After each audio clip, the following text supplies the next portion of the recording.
जो है Burma set आपको बर्मा सेट 1 का मैं ऑब्जेक्टिव क्वेश्चन बता रहा हूं, जो आप लोग साल भर मेहनत किया। अब लास्ट ऑप्शन बचा हुआ है बर्मा पढ़ने के लिए।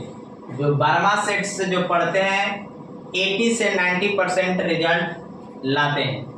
तो बर्मा को आप अध्ययन बहुत अच्छी तरह से आप लोग कीजिएगा, ताकि जो समय गंवा दिए उस समय तो गंवा ही दिए, लेकिन अभी का समय जो है आप दुरुपयोग नहीं कीजिएगा, उसको उपयोग में लाइएगा। 20 दिन आपको मेहनत करना है, आप ध्यान से पढ़ेंगे। इसलिए पहला क्वेश्चन जो है देखिए, px बराबर x स्क्वायर माइनस 27 के शून्यक है। जब शून्यक रहता है तो हल में जो है px बराबर 0, यानी px बराबर कितना होता है 0। अब px का वैल्यू कितना दिया हुआ है, यहाँ पर दिया हुआ है px का value px equal to x square minus 27, यानी px का मान इतना दिया हुआ, px बराबर 0 शून्य ज्ञात करना है तो x square minus 27 equal to 0। तो x स्क्वायर बराबर क्या हो जाएगा, माइनस में है तो प्लस में 27 चला जाएगा। तो x का मान हो जाएगा 27, रूट में है, अरे वर्ग में है, वर्गमूल में जाएगा। इसका मान होता है आपको प्लस माइनस दोनों जाता है, यानी कि 3 3 9 और 3 27, यानी कि इसका वर्ग में है, वर्गमूल में जाएगा। इस 27 का वर्गमूल निकाल लीजिए। 27 का वर्गमूल कैसे निकलेगा, 3 9 27 और 3 3 9, यानी 27 का वर्गमूल हो जाएगा आपको 3 गुना 3 गुना 3 पूरे का अंडर रूट 3 का जोड़ा लगेगा और 3 का नहीं लगेगा, 3 रूट 3, यानी हमारा 3 रूट 3 आया, प्लस में और माइनस में भी आएगा, रूट में होता है। तो ऑप्शन नंबर हमारा देखेंगे कहाँ है, ऑप्शन नंबर यही प्लस माइनस रूट 3, यानी कि बी ऑप्शन नंबर होगा। नेक्स्ट क्वेश्चन है आपका, देखिए दूसरा है, यदि किसी बहुपद का ग्राफ x अक्ष को 3 बिंदु पर प्रतिच्छेद करता है तो इसमें कितने शून्य होते हैं। आपको ग्राफ जो है दिया हुआ है और x अक्ष पर कितना बार काटा हुआ है, 3 बार काटा हुआ है, यानी 1 2 3, तो शून्यकों की संख्या कितना हो जाएगा, 3 हो जाएगा, यानी ए ऑप्शन हो जाएगा। ऑप्शन नंबर कितना होगा, ए होगा।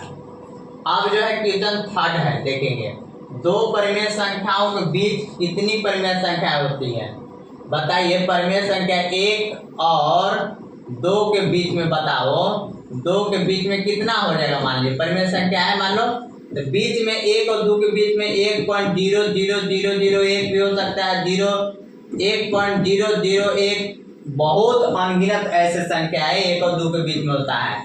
यानी कि 2 परिमेय संख्या कोई भी लेंगे तो आपको बीच में कितनी परिमेय संख्या हो सकती है, तो बहुत ज्यादा हो जाएगा, यानी कि अनंत होगा। कितना होगा, अनंत होगा। अब क्वेश्चन नंबर 4 देखेंगे, कौन सा देखेंगे, 4 देखेंगे। देखिए 4 में है 2 क्रमिक सम संख्याओं का एसीएफ माने मौसक क्या होगा। 2 क्रमिक सम संख्या है, तो सम संख्या मान लो कि 2 है, दूसरा क्या है 4 है, इसी प्रकार 6 है, इसी प्रकार 8 है। तो 2 का मौसक, 2 और 4 का मौसक क्रमिक संख्या मान लीजिए, तो 2 दूना के 4, यानी कि मौसक कितना आ रहा है, 2 आ रहा है। अब मान लो कि वो क्रमिक नहीं, 2 और 4 नहीं लिए, 4 और 6 ले लेंगे, तो 4 और 6 का अगर मौसक निकालेंगे, 4 का 4, 6 में 4 के 2, 2 से 4, 2 दूना के 4, यानी मौसक कितना आ रहा है 2, यानी सम संख्याओं का एसीएफ मौसक निकालेंगे हमारा, तो सम संख्या 2 आएगा। कितना आएगा, 2 ही आएगा। कितना हो सम संख्या क्रमागत रहेगा तो आपको मौसक कितना आएगा, 2 आएगा। फिर 5वां क्वेश्चन देखिए, 2 चरों x और y में रैखिक समीकरण ax plus by plus c बराबर 0 के कितने अधिकतम हल संभव है। पहला में लिखा हुआ है कि ए, ऑप्शन नंबर ए में 1, ऑप्शन नंबर बी में 2, सी में अनगिनत, इनमें से कोई नहीं। देखिए जब इस प्रकार से रहेगा समीकरण, तो x और y के समीकरण 2 चर में रहेगा, तो अनगिनत जो आएगा, क्या आएगा, अनगिनत आएगा, अनगिनत में इसमें भी आएगा। और है ऑप्शन नंबर 6, असंगत समीकरण युग्म द्वारा निर्मित रेखाएं कैसी होती है? प्रतिच्छेदी होती है, समांतर होती है, क्या बी ऑप्शन नंबर समांतर होती है, कि सी में संपाती होती है? इनमें से कोई नहीं। असंगत समीकरण युग्म द्वारा निरूपित रेखाएं कैसी होती है? तो समांतर होती है। कैसी होती है? समांतर होती है। आपको याद कर लेना है कि असंगत समीकरण जब होता है तो उसका रेखाएं कैसी होती है? तो समांतर होती है। 7 नंबर क्वेश्चन में है कि x square minus 3x plus 2 equal to 0 का एक मूल है। मूल में आप लोग बच्चे आप लोग पढ़े हैं कि x square minus 3x plus 2 बराबर 0। इसको क्या करेंगे कि गुणनफल निकालेंगे। देखिए 2 गुना 1 करेंगे तो 2 आएगा, जोड़ते हुए घटाते हुए पूरा करना है 3x, तो x square minus 2x minus x plus 2 बराबर 0, यानी 2 एकम को 2, तो 2 और 1 3 जोड़ेंगे माइनस 3 हो जाएगा। ठीक है, x बराबर हो जाएगा, x के कॉमन करेंगे तो इसमें बचेगा x माइनस इसमें 2, इसमें माइनस 1 कॉमन करेंगे, x बचेगा minus 2 equal to 0। x minus 2 into x minus 1 into 0, x minus 2 बराबर 0 और x माइनस 1 बराबर में 0, तो यानी x बराबर में 2 और x बराबर में 1। देखेंगे 2 और 1 कहाँ है? तो 2 है, यानी कि 2 है मेरा ऑप्शन। 0 नहीं है, 1 नहीं है, 2 है ऑप्शन। ये गलत है, ये थोड़ा ये जगह, तो x बराबर मैंने कि 2 आएगा। हमारा ऑप्शन नंबर सी होगा। 7 नंबर क्वेश्चन हो गया। अब देखेंगे 8 नंबर क्वेश्चन। 8 नंबर क्वेश्चन में देखिए कहा हुआ कि 2 लगातार विषम धनात्मक पूर्णांक ज्ञात करें जिनके वर्ग का योग 290 है। देखिए 2 लगातार विषम संख्या, माना कि पहला पूर्णांक कितना विषम संख्या, माना कि पहला धनात्मक विषम पूर्णांक, धनात्मक विषम पूर्णांक x है, तो दूसरा कितना होगा? दूसरा धनात्मक विषम पूर्णांक कितना होगा? देखिए अगर पहला मान लीजिए x है, मान लो कि 1 है, विषम संख्या 1 है, इसमें 1 जोड़ देंगे तो हमारा सम संख्या बन जाता है। अगर 1 में 1 विषम संख्या है, अगर 2 जोड़ देंगे तो 1 2 3 यानी विषम संख्या, यानी कि x प्लस 2 होगा। मेरा कितना दूसरा विषम पूर्णांक संख्या होगा? x प्लस 2 होगा। अब प्रश्न से दिया हुआ है कि पूर्णांक वर्गों का योग, इन लोग वर्गों का योग 290 है, यानी वर्गों का योग 290 है, तो x प्लस 2 दोनों का वर्गों का योग कितना है? 290 है। इसको देखेंगे, हल करेंगे, इसको अभी घेर लेते हैं। चैप्टर तो नहीं है लेकिन यहाँ पर बना दे रहे हैं। ठीक है, अब देखिए ये जो है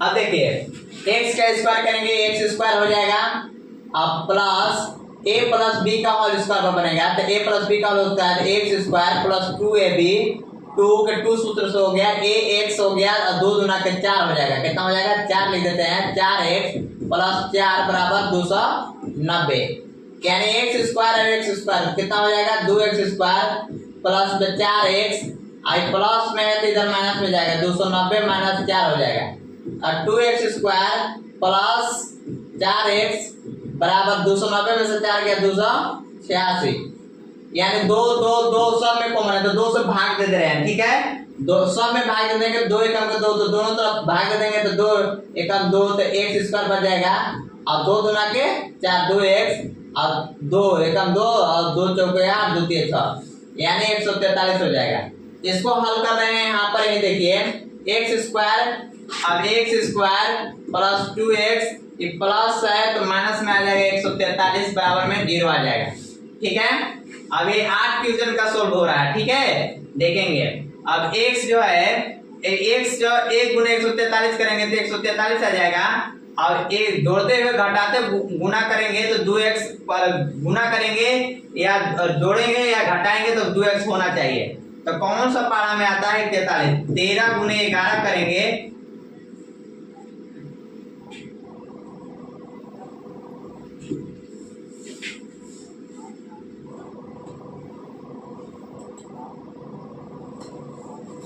देखिए 13 गुने 11 करेंगे तो 143 हो जाएगा।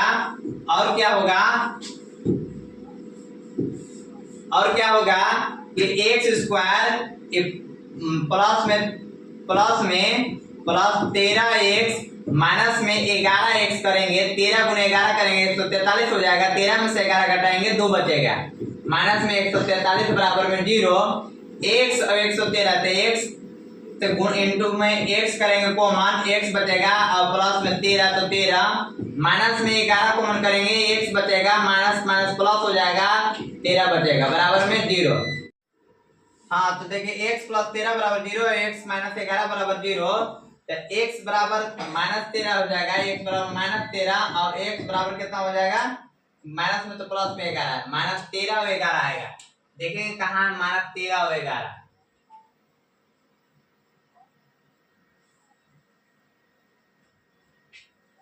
माइनस 13 11 ऑप्शन में ये यानी कि दिया हुआ नहीं है, माइनस 13 11 आएगा, यानी डी ऑप्शन होगा।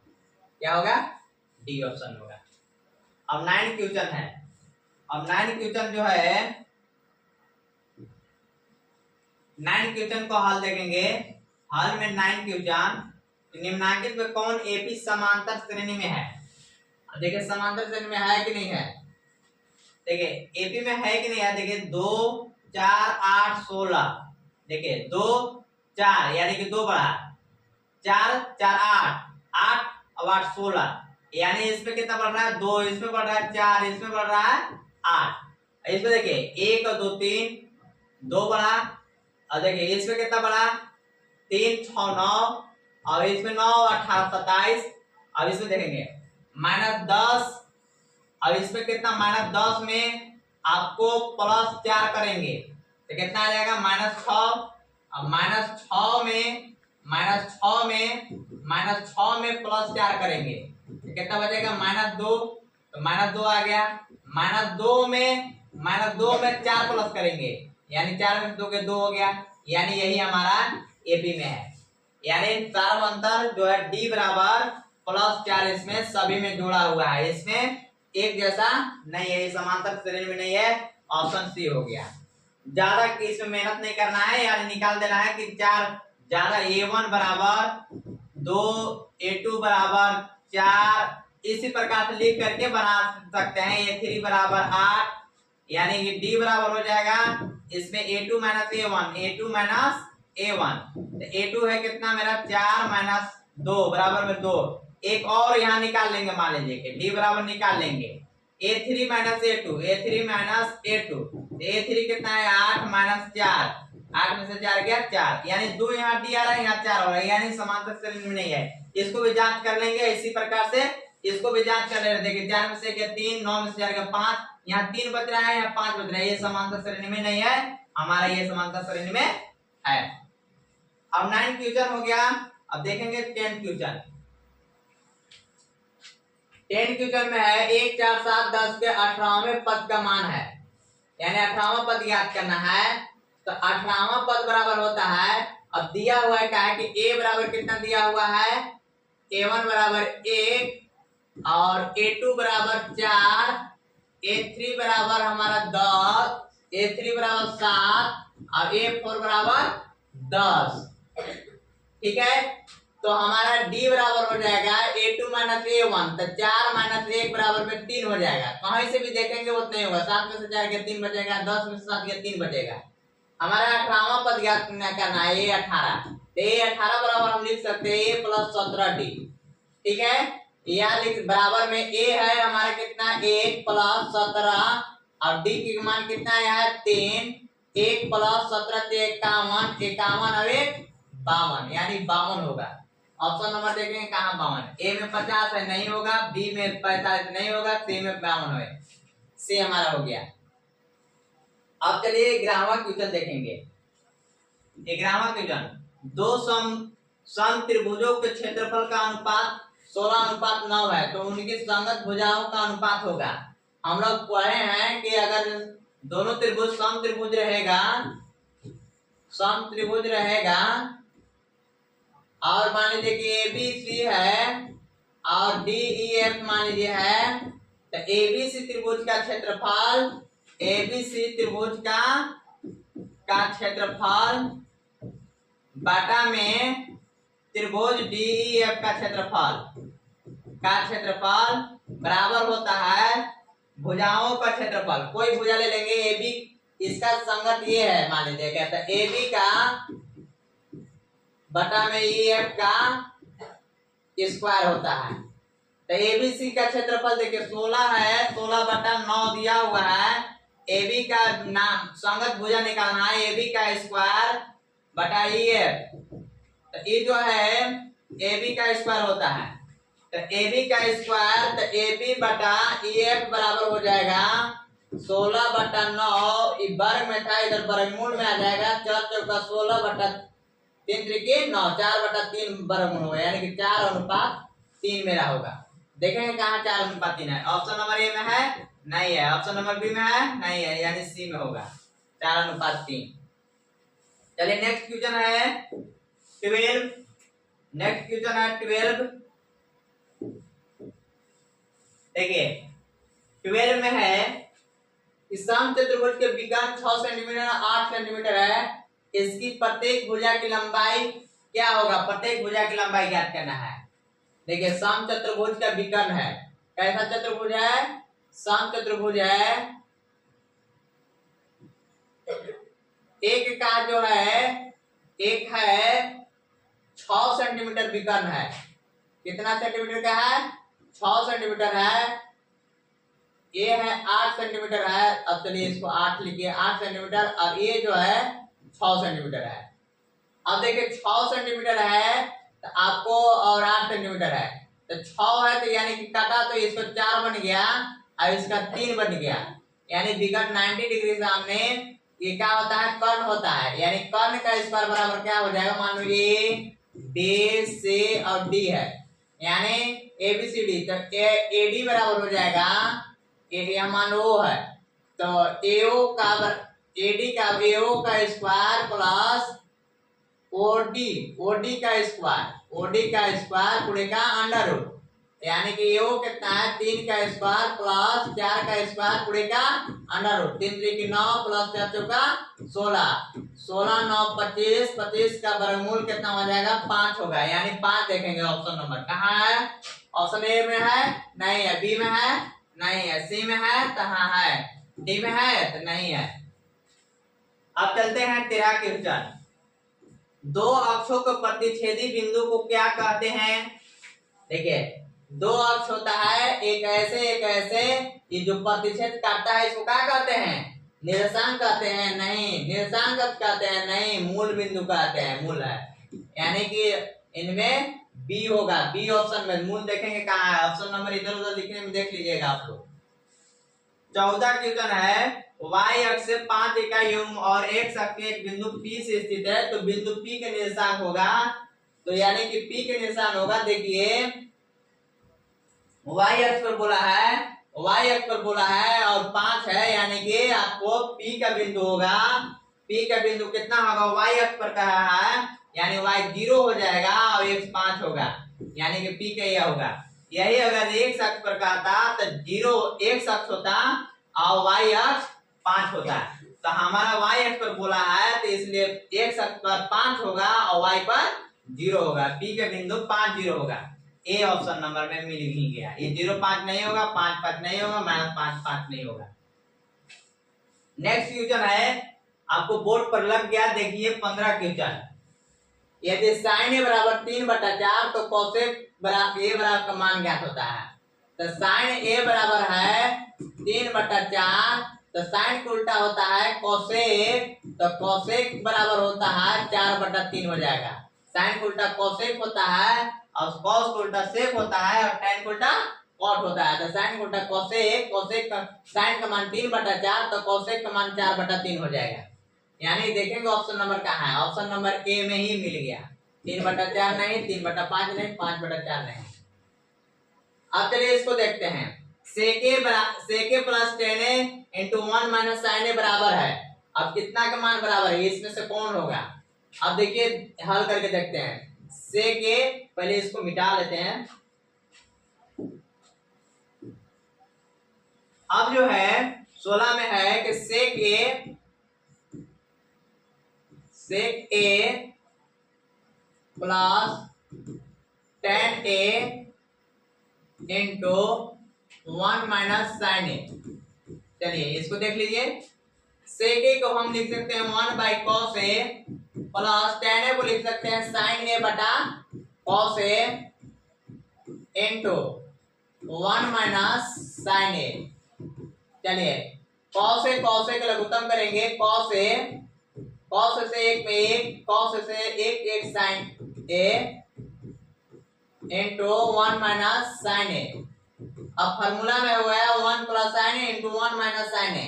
क्या होता है, ए प्लस बी इंटू ए माइनस बी बराबर क्या होता है, ए स्क्वायर माइनस बी स्क्वायर। एक का ए स्क्वायर यानी कि एक का स्क्वायर एक माइनस साइन स्क्वायर ए बटा में cos ए। समझ में आया। यहाँ ए प्लस बी इंटू ए माइनस बी का सूत्र लग गया। ए प्लस बी इंटू ए माइनस बी बराबर होता है ए स्क्वायर माइनस बी स्क्वायर। इस पर बनाएगा ए प्लस बी इंटू ए माइनस बी का। अब देखिए 1 माइनस साइन स्क्वायर ए बराबर होता है cos स्क्वायर ए बटा में cos ए।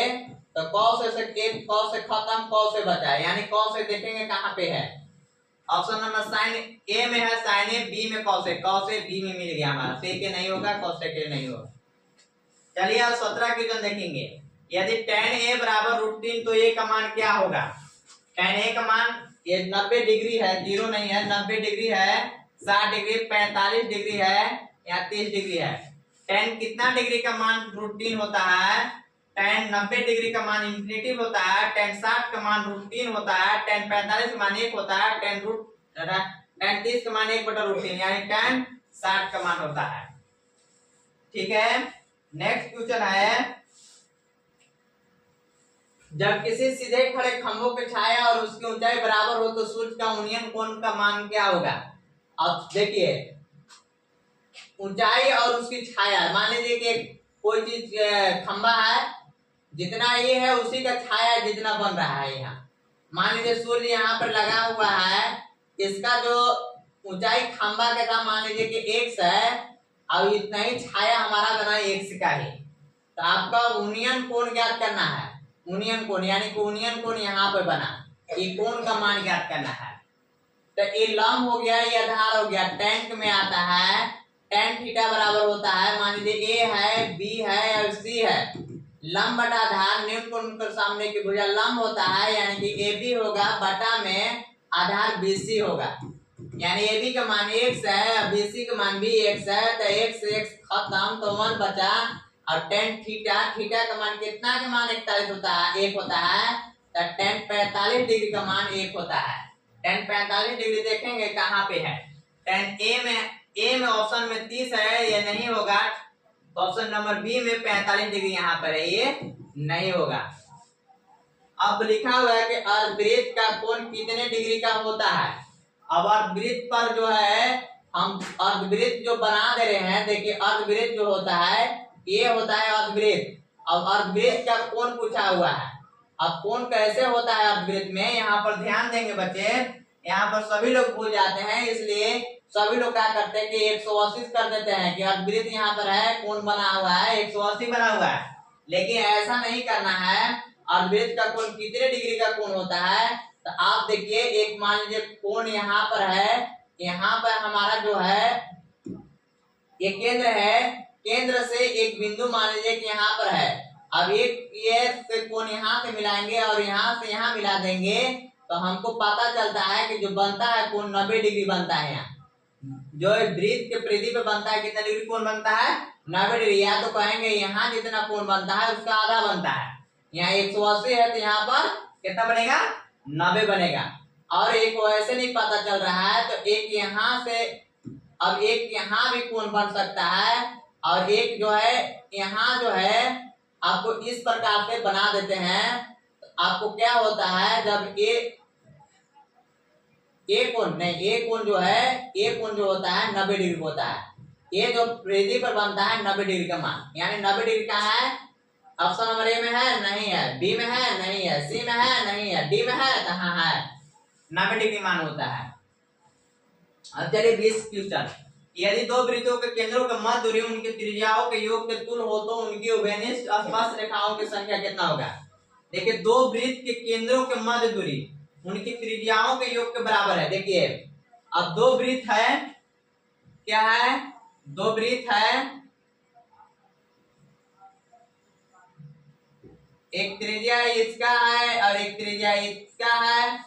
लिखा हो गया दो वृत्तों के केंद्रों के मध्य दूरी जो इसका ये त्रिज्या r है मान लीजिए और ये भी r है, ये r1 और r1 है, जितना बराबर दोनों देखो मध्य दूरी उनकी त्रिज्याओं के योग तुल्य हो तो उनके उभयनिष्ठ स्पर्श रेखाओं की संख्या कितना होगा। इसका स्पर्श रेखा कितना होगा, देखिए एक स्पर्श रेखा देखिए यहाँ पर हो गया, एक स्पर्श रेखा यहाँ पर हो गया, थोड़ा वृत्त जो बन लीजिएगा बढ़िया, और एक स्पर्श रेखा देखिए यहाँ पर हो गया। ये अच्छा खींचना चाहिए लाइन जो है, एक स्पर्श रेखा यहाँ पे हो गया।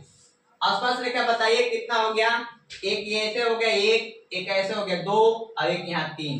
देखेंगे ऑप्शन नंबर 3 कहाँ है। ऑप्शन नंबर ए में एक है नहीं है, चलिए बी में है नहीं है, सी में है कहाँ 3 गो है, इसलिए ऑप्शन नंबर सी होगा। 20 के बाद हमारा 21 क्वेश्चन हो रहा है। वृत्त के केंद्र दूरस्थ दिवाएं आपस में क्या होता है, असमान होता है, समान होता है। ए और बी दोनों के सभी उत्तर सही है। वृत्त के केंद्र समदूरस्थ दिवाएं आपस में, देखिए वृत्त के केंद्र है, वृत्त हो गया।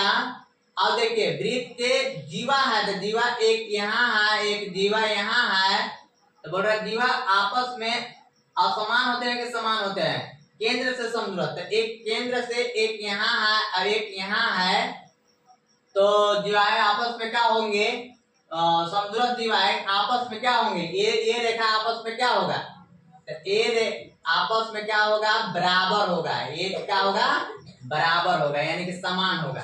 बी नंबर ऑप्शन में समान होगा। फिर है 22 क्वेश्चन। दो गोले के आयतन का अनुपात 8:27 है तो उनके पृष्ठ क्षेत्रफल का अनुपात होगा।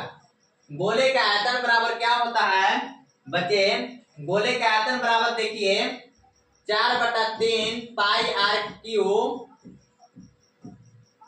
बड़ा का गोला का हो गया, अब बटा में 4/3 पाई आर क्यू, छोटा पहले 8:27 है, यानी कि छोटा आर क्यू बटा में बड़ा आर क्यू, तो उनका पृष्ठीय क्षेत्रफल ज्ञात करना है। देखिए 4/3 से 4/3 खत्म, इधर 8/27 लिख लीजिए, अब पाई से पाई खत्म, यानी आर क्यू और जब ऐसे भेजेंगे तो घन में रहेगा तो घनमूल में हो जाएगा, यानी कि आर इसके 4/3 पाई आर क्यू होता है, क्यू तो इधर घन में जाएगा, यानी कि घनमूल में जाएगा तो 2 इसका हो जाएगा और 27 से कितना हो जाएगा, 3 होगा, यानी कि हमारा 2/3 होगा। आर बराबर एक आ गया हमारा 2 और एक बड़ा आर बराबर 3 आ गया, तब गोले का पृष्ठीय क्षेत्रफल बराबर क्या होगा, उनके पृष्ठीय क्षेत्रफल, तब 4 पाई आर स्क्वायर होता है, 4 पाई आर स्क्वायर होता है बटा में 4 पाई आर स्क्वायर, तब 4 पाई आर स्क्वायर से 4 पाई खत्म, और 2 का स्क्वायर बराबर के 4 और 3 का स्क्वायर करेंगे तो 9, 4:9, यानी ऑप्शन नंबर डी होगा। समझ में आया। और 4 पाई से 4 पाई खत्म और 2 आया था ना, तो 2 छोटा था, 2 का स्क्वायर था 4 और 3 का स्क्वायर था 9।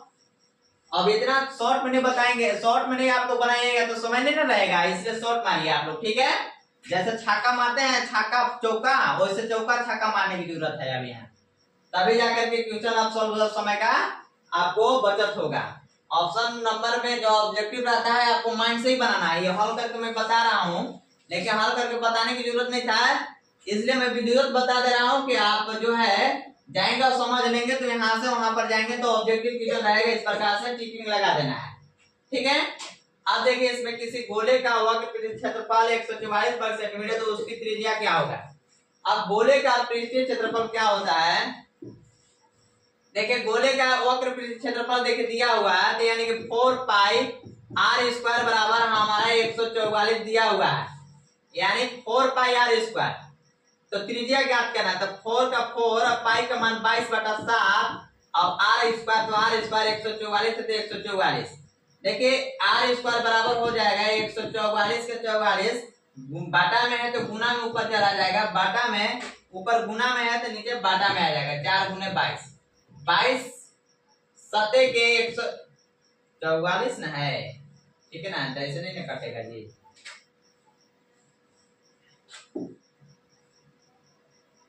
यानी हमारा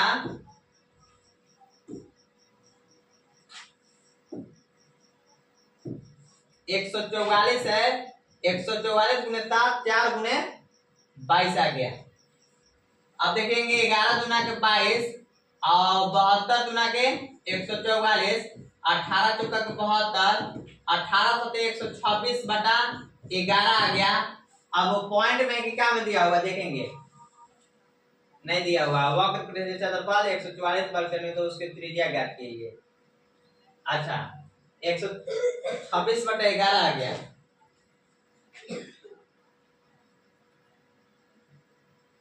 ऑप्शन नंबर गलत है क्या, क्वेश्चन गलत है क्या? एक मिनट चेक करते हैं किताब।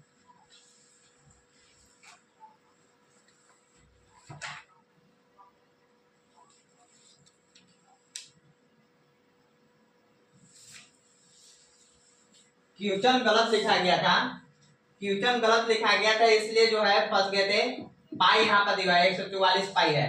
ठीक है, अब इसको हल करते हैं। ठीक है, देखिए 144 पाई है, क्वेश्चन में जो है 144 पाई दिया हुआ है। ठीक है, अब देखिए हल करेंगे। इसी गोले का वक्र क्षेत्रफल 144 पाई है तो उसकी त्रिज्या ज्ञात करें। तो गोले का क्षेत्रफल 4 पाई आर स्क्वायर होता है, 4 पाई आर स्क्वायर बराबर 144 पाई इतना दिया हुआ है।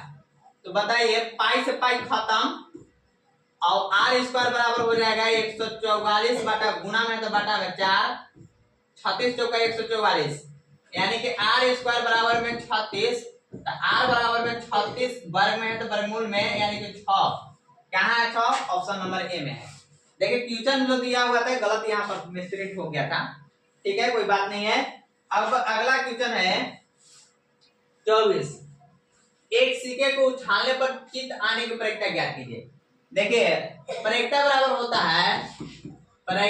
होता है अनुकूल परिणामों की संख्या, अनुकूल परिणामों की संख्या बटा में कुल संभवों की संख्या, यही होता है हमारा। आप लोग याद है? देखिए प्रक्रिया में जो है एक सिक्का उछाला जाता है, सिक्का उछालने के बाद या तो टेल आएगा या तो हेड आएगा, 2 हो गया। कुल हमारा संभव कितना हो गया? 2। कुल संभव के मान हो गया, संभव के मान हो गया कुल। अब है कित आने की कित आएगा तो एक ही आएगा ना, तो यानी अनुकूल परिणाम कितना आया?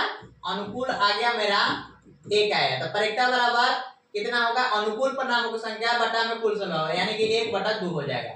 यानी 1/2 ऑप्शन में देखेंगे, ऑप्शन नंबर ए है, नहीं है, बी है तो हाँ है, इसमें नहीं है, इसमें नहीं है, 1/2 हो जाएगा। चलिए अब 25 क्वेश्चन है। निश्चित घटना की प्रक्रिया होती है, आप लोग निश्चित घटना की प्रक्रिया होता है 0 नहीं, 0 ऐसा नहीं है कि 0 को इसी में आएगा, 1/2 नहीं है, ऐसा नहीं कि निश्चित 1/4 नहीं है, 1 आता है। निश्चित घटना की प्रक्रिया कितना होता है? 1 होता है। अब नेक्स्ट क्वेश्चन है, देखिए एक पासा को उछाला जाता है तो सम संख्या आने की प्रक्रिया। पासा देखे हैं, लूडो को जो है गट्टी 6 तक होता है, यानी कुल संभव की संख्या 1 2 3 4 5 6, या तो इतना आएगा। टोटल संख्या कितना आएगा? 6। इसमें से बोला है कि सम संख्या आने की प्रक्रिया क्या होगा, तो सम संख्या देखिए 1 2 हो गया, 1 4 हो गया, 1 6 हो गया, यानी सम संख्या कितने? 1 2 3 हो गया। कितना अनुकूल परिणाम संख्या? 3 हो गया। तो प्रैक्टा बराबर होता है क्या, अनुकूल परिणामों की संख्या, यानी 3 बटा में कुल सलाम संख्या 6, 3 मिला के 6, यानी 1/2 होगा। देखेंगे कहाँ पे है, ऑप्शन नंबर ए यही में है, बी में 1/3 है, 1/4 है, ये नहीं होगा, 1/2 ही होगा। चलिए अब इसको देखते हैं 27 को। यदि x + 2 3x और 4x + 1 समांतर श्रेणी में हो तो x का मान ज्ञात है, समांतर श्रेणी में है, यानी हमारा d बराबर दिया है, दिल है a1 है, a1 अब शॉर्ट में ही पढ़ते हैं, a1 बराबर a2 बराबर, अब a3 बराबर दिया हुआ है। अब d बराबर होता है a2 - a1, तब देखेंगे a2 कितना है 3x है, अब माइनस में a1 कितना है x + 2 है, ठीक है, 3x का 3x minus plus minus minus plus minus, और 3 में से x 3x में से x घटेगा तो 2x - 2 बचेगा। चलिए एक d यहाँ पर निकल गया, चलिए एक d और निकाल लेते हैं, a3 - a1 और a3 - a2। देखिए a3 मेरा कितना दे गया हुआ है 4x + 1 माइनस में a2 कितना दिया हुआ है 3x, a2 कितना है 3x, तो 4x में से 3x घटाएंगे x बचेगा x + 1, यानी d बराबर इतना आया, एक d बराबर इतना आया, दोनों बराबर d होता है, यानी हमारा 2x - 2 बराबर में कितना है x + 1 है, तो 2x प्लस में है तो माइनस में, अब 1 माइनस है तो प्लस, 2x में से x गया तो x, अब 1 + 2 तो यानी कि 3, x बराबर कितना हो जाएगा बचे 3 हो जाएगा। देखेंगे ऑप्शन कहाँ है, a बराबर 1 है, नहीं है, b बराबर 2 नहीं है, x बराबर 3 आया है, 3 है, यानी ऑप्शन नंबर सी होगा। 27 क्वेश्चन के बाद जाता है 28 क्वेश्चन। अब देखेंगे 28 क्वेश्चन कैसे है, देखिए 28 क्वेश्चन में है, यदि 6 8 9 1 तथा 13 का मान 10 हो तो x का मान ज्ञात की क्या होगा, x का मान ये पूछ रहे हैं। तो माध्य बराबर होता है, माध्य बराबर कुल आंकड़ों का जोड़ होता है, माध्य बराबर कुल आंकड़ों का जोड़, तो जोड़ देखिए 6 बटा में 6 + 8 + 9 + x + 13 बटा में के को संख्या 1 2 3 4 5 को, तो 5 से अब माध्य बराबर दिया हुआ है 10, 6 8 14 और 9 23 और 13, 23 13 कितना हो जाएगा 36, 3 9 12 8 20 26, अब 1 और 2 3 36/5, अब ये प्लस में x है तो x लिखबे करेंगे, और 10 × 5 करेंगे तो कितना हो जाएगा 50, और 36 + x यानी 50, और प्लस है तो माइनस में 36 बराबर 1, 50 में से 36 गया तो 14, x बराबर में 14, देखें कहाँ x बराबर 14, यानी कि यहाँ x बराबर है नहीं, b है नहीं, c बराबर 14, यानी ऑप्शन नंबर सी सही होगा। अब देखिए 29 यानी 29 क्वेश्चन, 2 6 4 5 0 2 1 3 2 का बहुलक है।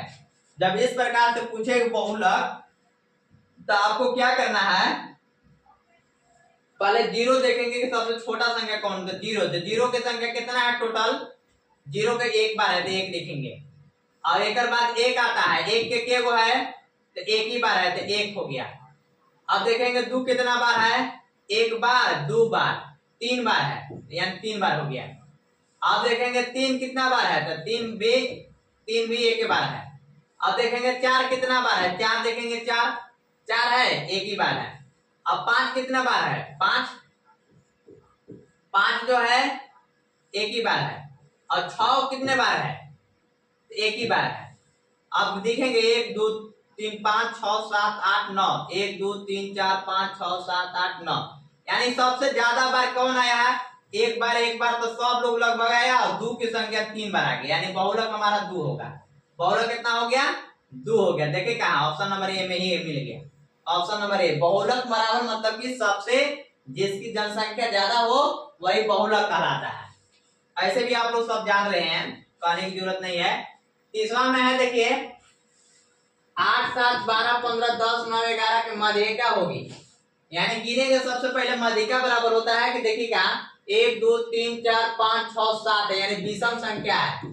तो विषम संख्या जब आता है, तो विषम संख्या आने के लिए जब मध्यिका ज्ञात करना होता है, तो मध्यिका बराबर होता है n + 1/2 होता है। क्या होता है, n + 1/2, तो 7 और प्लस में 1/2, 7 की संख्या आया था ना, तो 7 + 1 7 1 8/2, 2 चौका 8, यानी कि चौथा नंबर पर आएगा। इसको पहले सजा लेते हैं। 7 है तो 7 लिखेंगे, तब 8 है तो 8, और 9 है तो 9, फिर 10 है तो 10, 11 है तो 11, 12 है तो 12, फिर 15 है तो 15। इतना ही तक ना है। 1 2 3 4 5 6 7। अब चौथा स्थान देखेंगे, देखिए चौथा है 1 2 3 4, तो ये 4। एनएसबी गिन के देखेंगे 1 2 3 4, तो 4, यानी कि 10 होगा। मैं देखा कौन है, 10 है, तो ये ऑप्शन नंबर यही में है। बी तो है नहीं, सी भी नहीं है, इसमें नहीं है, यानी इस प्रकार से होगा। आपको समय लगा हुआ होगा इस क्वेश्चन में, लेकिन आपको समझना है, समझ करके टिक लगाना है। इसलिए हम फास्ट नहीं बताएं, ताकि आप लोग को समझ में आ जाए। और यदि वीडियो अच्छा लगे तो फ्लुएंटली क्लासेस को आप सब्सक्राइब और लाइक और शेयर अवश्य करेंगे। और इसी प्रकार के वीडियो आपको हमेशा जो है अपलोड हो रहा है। अभी आप जाकर फ्लुएंटली क्लासेस चैनल पर आप देखें, और 2025 मैट्रिक बोर्ड जो परीक्षा देना है उसको 90% आपको लाने का काम करें। धन्यवाद।